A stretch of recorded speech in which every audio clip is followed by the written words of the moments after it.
मेरा भी घर बार था, मेरा भी परिवार था। मेरे भी कई सपने थे, मेरे भी कई अपने थे। मेरी भी एक जवानी थी, मेरी भी एक कहानी थी। मस्त मौला जीना मैं भी बहुत चाहता था, लेकिन देश के लिए कुछ करने का जज्बा मेरा कुछ ज़्यादा था। फिर एक दिन अचानक से घर पर मेरे एक चिट्ठी आई। कुछ रोज़ बाद मुझे माँ से वो दूर खींच लाई। फिर बना मैं अफसर और ठाट बाट बहुत आई, लेकिन सरहद पर रहकर माँ की याद भी बहुत सताई। 9 महीने रहकर दूर आंसू भी आते थे, लेकिन 50 डिग्री की गर्मी में वो भी सूख जाते थे। घर पर लौटा तो मुझे देख माँ मेरी रो गई। न जाने मेरी नन्ही सी जान कब बड़ी हो गई। बीवी मुझे देख थोड़ी सी शर्माई थी। जब जब मैं सरहद पर जाता वो बहुत घबराई थी।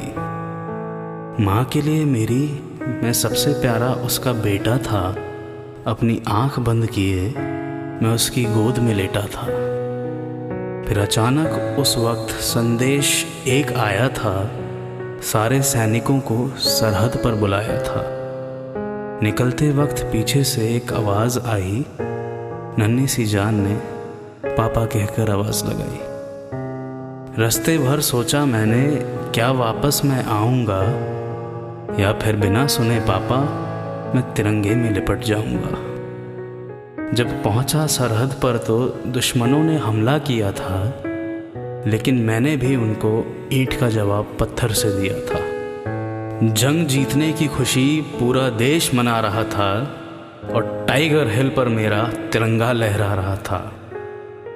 जंग के दौरान कुछ गोलियां मुझको चीर गई थीं। मेरी माँ, बीवी और बेटी मेरा इंतज़ार कर रही थी। माँ और बीवी मुझे तिरंगे में लिपटा देख खूब रो रही थी। मेरी नन्ही सी जान मुझे पापा पापा कह रही थी। मुझे पापा पापा कह रही थी।